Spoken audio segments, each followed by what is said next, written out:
From the NAFB convention in Kansas City, I'm Brian Winnekins, and we'd like to thank our NAFB broadcast sponsors, including Howard White, your Stein seed dealer serving the Westby and Viroqua area, also Novozymes and Dairyland Seeds. Joining me now is Dr. Dwight Armstrong. He is Chief Executive Officer of the National FFA organization. And Dr. Armstrong, thanks for joining us today. Well, recently the Indianapolis National Convention wrapped up, and it was a pretty successful convention. Oh, Brian, it's always exciting to bring 53,000 plus people to participate in and to watch FFA members and all those Blue Jackets swarm the city. The city rolls out a red carpet for us, and it's a great time for those kids to experience their success and compete with one another and yet have a good time in an educational event. For Wisconsin, once again, we have another national officer. Yes, you do, Alicia. She's a delight, and she's the only young lady with 5 other young men. So she was going to have to hold her own, but I think she'll do it. She's been an outstanding FFA member through the years, and we're really excited to have her as a national officer.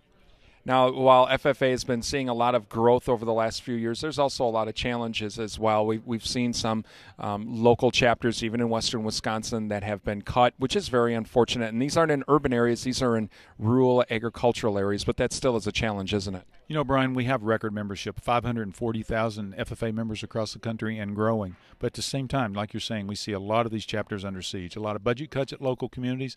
And this is an opportunity for those local alumni to step up and say, FFA made a difference to me, or for those alumni members that weren't FFA members who say FFA was still important in our community. So we need them to step up, because FFA only exists if we have a good, solid ag education program and a good, solid set of teachers there to make that happen. Now, you mentioned that with FFA alumni, you don't have to be a past member of FFA to be an FFA alumni. Right. You know, that's right. And at this last convention, alumni celebrated its 40th year of existence.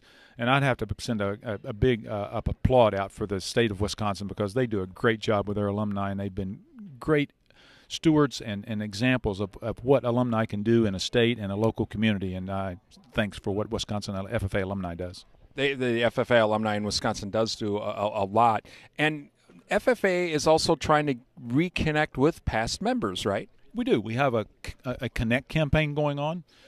Our best records tell us we have somewhere between 6 and 8 million former FFA members. And what an opportunity for us to re-engage with those that are in all walks of life.